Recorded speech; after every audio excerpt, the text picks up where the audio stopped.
Hi, everyone. Welcome to our first virtual learning session on the Sustainable Crewing Guidelines. For those of you I haven't met before, my name is Harpa, and I'm a project manager at in the Human Sustainability team at the Global Maritime Forum. We are very pleased to have you all here today. We plan to have a total of 4 of these sessions where we invite pilot companies to share their approach to each of the guidelines and their learnings along the way. I'll show a slide at the end with dates for the 3 remaining sessions, so we can have a look at it there. I'm going to share this here. So, can everybody see? So, this is our agenda for today. We have presentations from Synergy, Bernhard Schulte Ship Management, and BP. Then we're going to have some breakout discussions, breakout rooms, and come back and have some plenary discussions with some Q&A with the guideline presenters and talk a little bit about where we go from here. I want to ask you to make sure that your name and preferably the company, if applicable, is displayed in your photo. And it's just because it's always nicer to know who you're talking to when you're sitting in a plenum or in a breakout room. And I even have a slide for this in case somebody is having trouble. How you change it. You just go to the 3 dots on your photo. My rename comes at the end of the dropdown, but anywho, another reason why we want to do is that we one of our goals with these sessions is to create a bigger sense of community and hopefully get some great conversations started among all of you. You are industry people, you have different perspectives, and we firmly believe that knowledge sharing and good conversations are one of the pillars for creating a lasting change. So I think most of you here are familiar with the Diversity at Sea project. For those of you who aren't, and I know there are a few in this meeting who haven't been that involved, just going to run quickly through this, just also so you understand who the pilot companies are that I referred to earlier. So the Diversity at Sea project was launched in late 2022 and started with the 15 key pain points for women report.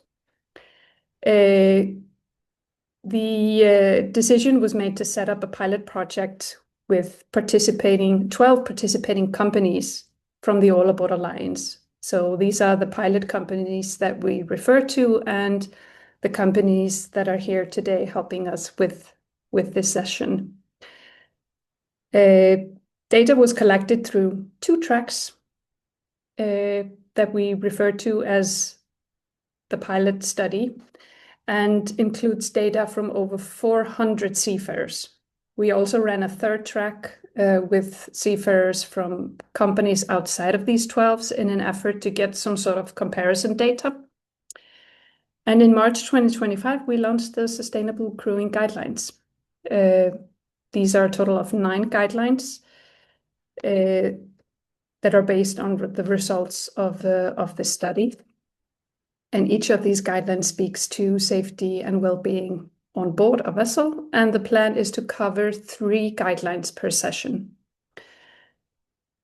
I guess we can share in the chat the guidelines if anyone's interested. So we wanted to set up these sessions in an effort to better introduce the guidelines and show what other companies are doing that speak into the guideline recommendations. And today we are lucky enough to have representatives from 3 of the pilot companies that participated in the study, and they're going to tell us more about how they have approached one of these guidelines.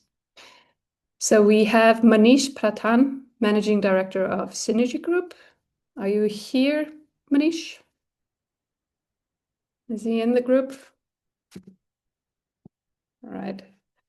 And we have Nick Ryan, VP, Operated Fleet at BP, and Mansi Dutt, Group HR Marine Manager at BSM. And thank you so much for agreeing to present your cases with us today. So we've decided to follow the guideline order the way we presented, and we're going to tackle these 3 guidelines today. Incidentally, the 2 first and then the last guideline: establish clear expectation of respectful and professional behavior, zero tolerance and clear consequences for unacceptable behavior, and lastly, continuously collect feedback and take action. Let me see. Manish, is he here?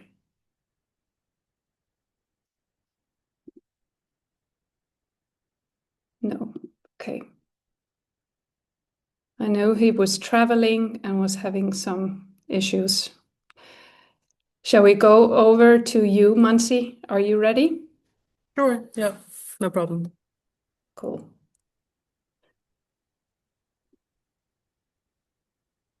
So let's dive in, shall we?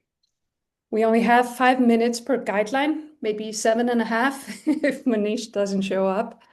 But if I feel that we are getting pressed on time, I might give you a little bit of a nudge. Yeah, so let's start. You had the second guideline, zero tolerance and clear consequences for unacceptable behavior. Can you maybe talk us through how BSM navigates cultural differences when defining and enforcing what contributes to bullying and harassment, or constitutes bullying and harassment, sorry? Problem. Sure. Yes, in a way, it's kind of good because I was worried about overlap with the first presentation. You're talking about setting expectations. That is a very necessary base to start with. Otherwise, you can't reasonably um, expect there to be consequences for behavior that people don't know is wrong, right? Mhm. So we basically attack the issue from multiple directions. The first is our company policies. So we have 3 policies that specifically reference zero tolerance for bullying and harassment behaviors. One is our speaking up policy. So this is the way that seafarers know they can report behaviors like this. It's a very general policy in that it also encompasses things like gross misconduct on board. But the fact that bullying and harassment is included demonstrates how seriously we take these incidents, and seafarers know that they can also report this. We also have our DEI policy, which again references that, bullying and harassment behaviors are not welcome in a workplace where DEI is valued. And we have our mental health policy, which actually details what we mean by bullying and harassment, and emphasizes that we want it to be a psychologically safe space for our seafarers on board. So with these policies, we recognize it's not enough to simply have the policy sitting somewhere, excuse me, that people are supposed to be aware of, but aren't possibly reading. So we have a system where seafarers have to read and acknowledge the policies every time before they go on board a vessel for a contract. And in case they are doing that on autopilot, we also have pre-joining briefings before they join a vessel every time, which are split into 2 parts. There's a CBT, which they go through at their own pace, and then there's a meeting online with their fleet personnel officer. So in the CBT, there is also an element about bullying and harassment, again, detailing that this is unacceptable behavior on board, and providing examples of what that means, so defining it for them. And then when they speak with their fleet personnel officers, although most of the conversation is about logistics for going on board, we also always emphasize the speaking up policy, that that's there, that they should not avoid using it for fear that their concerns are too small or it's not important enough. So hopefully that gives them that extra reassurance that we mean what we say when we say that there are avenues for them to report these cases. So those are company policies, the pre-joining briefings I mentioned. Then within our crewing procedures for seafarers on board in the crewing manual, we have quite a detailed breakdown of different kinds of bullying and harassment behaviors with examples, with a case that encompasses things like people can view different behaviors differently based on their culture, so you have to be respectful of others. And I think the example that we have within the manual actually is, if there's a case of unwanted touching, okay, but it's a touch on the shoulder, you have to be aware of other people's like personal space bubbles, and be aware that some behavior that's normal to you may not be normal for them and may actually be offensive or be considered harassment. So basically attacking that from different angles. There's still work to be done, I think, which I'll talk about in a minute.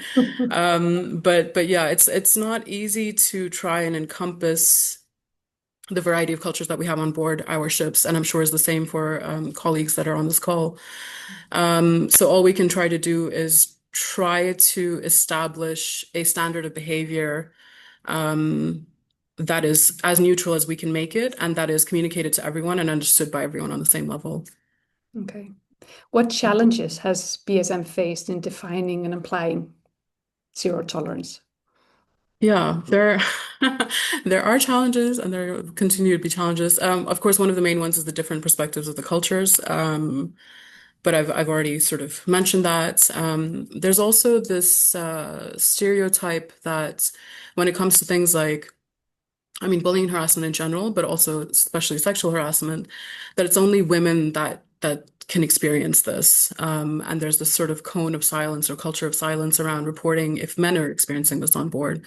So that's also part of what we want to address when we're trying to, address cultural differences. That's a pretty major challenge to say that, okay, this can happen to anyone, and if it does happen to you, you have to feel safe reporting it, and not dismiss it because you're not a woman and therefore it doesn't count or something like that.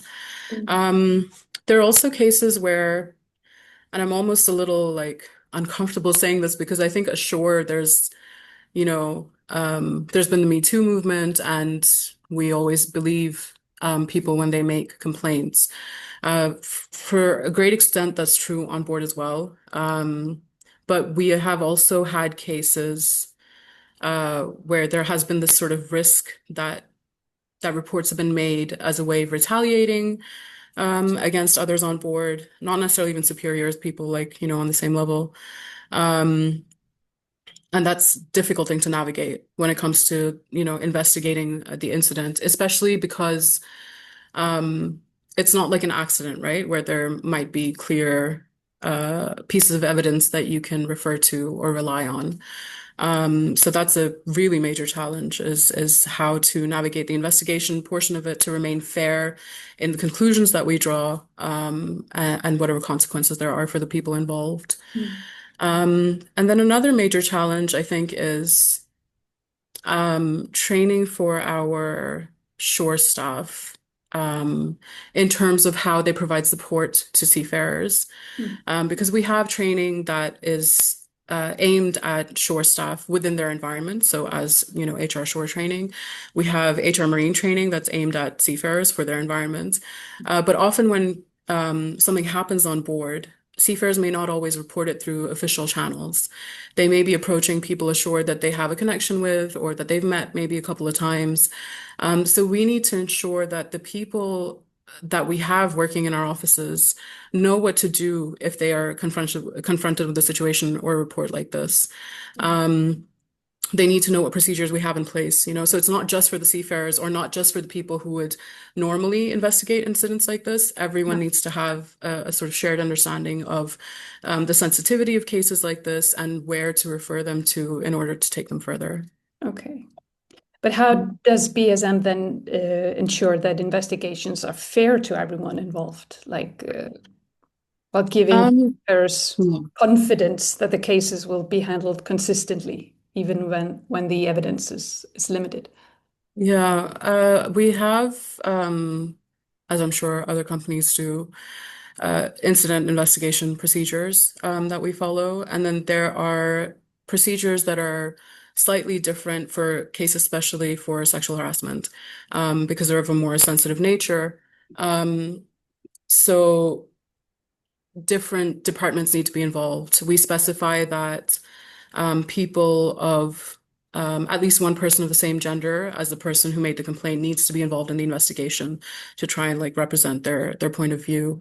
There are specific questions that are aimed at situations like this to try and elicit like evidence, because it basically comes down to statements of the person making the complaint, the accused, and the other crew members on board.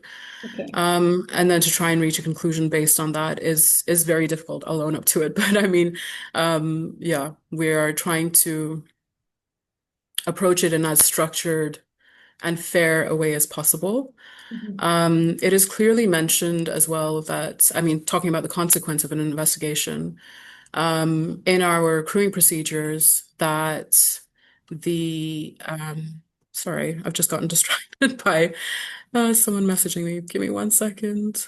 No worries. We're also pushing the time limit a little bit. Oh yeah, I'm rambling. Sorry, I'm almost No. done. Just talking about the consequences of the investigations. In our crewing procedures, we do clearly, as I mentioned, state that bullying and harassment is a major offense that can lead to dismissal, basically immediately. So Yeah. it doesn't necessarily go through like the escalation of like warnings and then going from there. But there's a lot of work to be done, and future developments that we're working on to try and structure that better. Okay. Yeah, Great. Thank you, Mansi. no I problem. think we'll dive directly over to BP.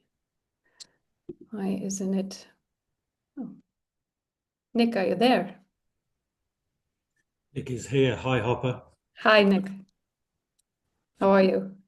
I'm good, thank you. So is it 5 minutes, 7 minutes, or 15?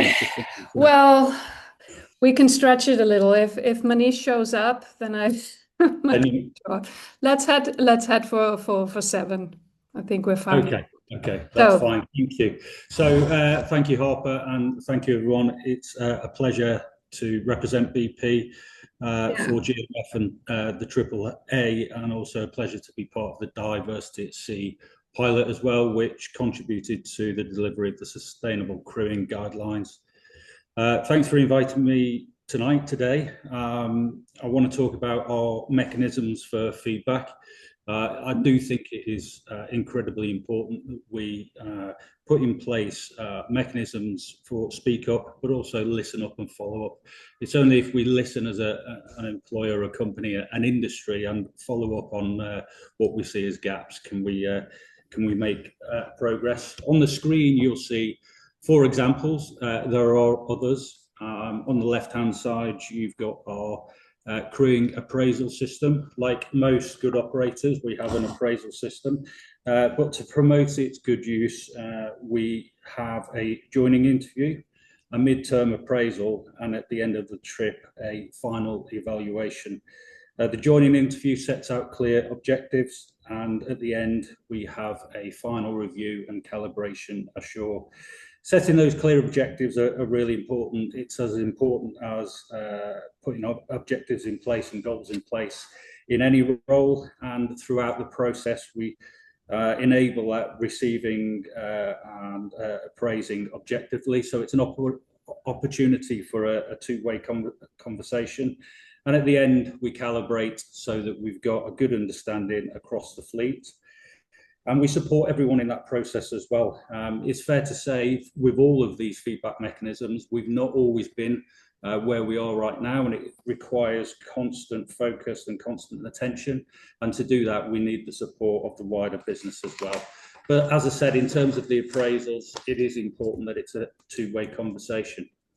The second pillar which we decided to focus on was the monthly feedback process. This is feedback given by our masters and chief engineers predominantly, and it's predominantly focused on technical aspects of the ship's operation. So where it is operationally, what is the fabric condition, and for example, feedback on providers such as vendors who have supported the ship in that period. It also includes morale, and it also includes feedback in terms of the ship's performance and how seafarers are getting signed on and signed off the ship, which is really important for everyone's morale and what's going on the vessel. It's important that that's timely, and it's important that we get good feedback from our masters and chief engineers, but also close that loop in a timely fashion as well. Shifting to the right-hand side, getting our leaders ashore on board our ship is really, really important. We set targets for our crewing team in terms of signing people on and off, and we also set targets for our shore staffs, or our vessel managers or superintendents, or marine superintendents, and all our auditors to get on the ship, to know the ship, know their challenges, know how work gets done on board the vessel, and feedback on that. Leadership in the field is really, really important. And we also stress the opportunity for working with each other at Sea Staff Conference as well. I'm going to talk a little bit more about our pulse survey. So if we go to the next slide, please. The pulse survey not only takes place across our seafarers, it also takes place across the whole of BP. It's conducted annually and at periodic opportunities throughout the year. We look at areas such as response, engagement, culture, and strategy. And we ask our teams how they feel about their well-being, their inclusion, and how their leaders are showing up. From that, the business will derive for the next reporting period how we focus on different opportunities. And that's at the higher level across BP, and also for what's important for the business more locally as well.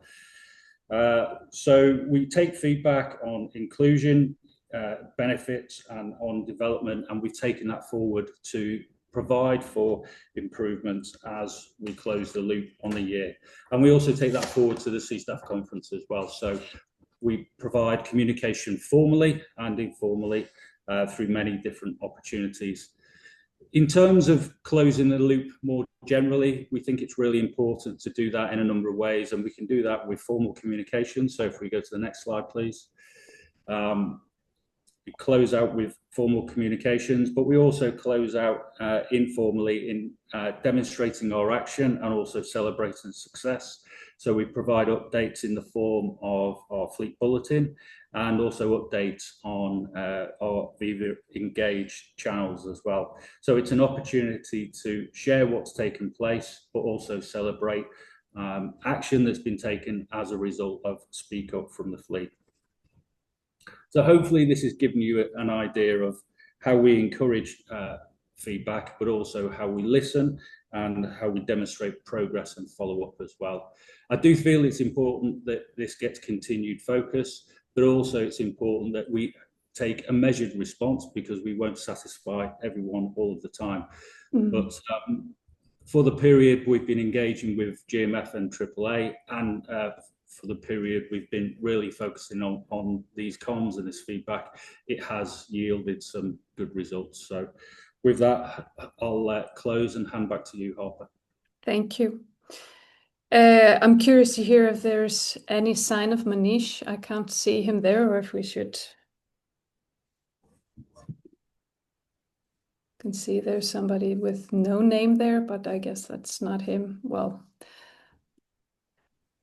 Oh, I don't think so, Harper. no. So, are there any initial thoughts or responses to these two presentations we've heard? Anybody who has sort of, immediate response that pops up? Now is the time.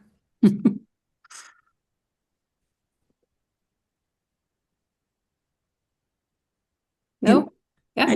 I just sort of have a more general question, both to Mansi and to you, Nick, in terms of you much of this is also about engaging and sort of defining the sort of what is good and what good looks like. And you mentioned, Nick, that you've had sort of good results from engaging more to identify both the challenges but also what good looks like. Can you maybe say a bit more as to what you've seen in terms of results or impact of engaging more? Yeah, so thank you, Suzanne. I hope you're well. So it is important that our feedback is timely. So, for example, our monthly feedback approach, some while back, it had some outdated information in. Our teams were not necessarily closing the loop in a timely fashion, and it didn't provide for a good feedback mechanism. The format was okay, although that can be improved. But the ask of the seafarers and the shore staff was to be more timely. We could take action in a timely fashion, and we could close the loop and provide for feedback in the right way. We also seek to provide transparency in our conversations. So I get my whole team to have skip level meetings with the sea staff. That's on a face-to-face basis. That might be on the vessel, coming through the office when they're signing off, or at a sea staff conference. And we continue that and track that process throughout the year. I do think it requires effort and focus, but it does pay dividends, and we are finding that. Perfect. Thank you.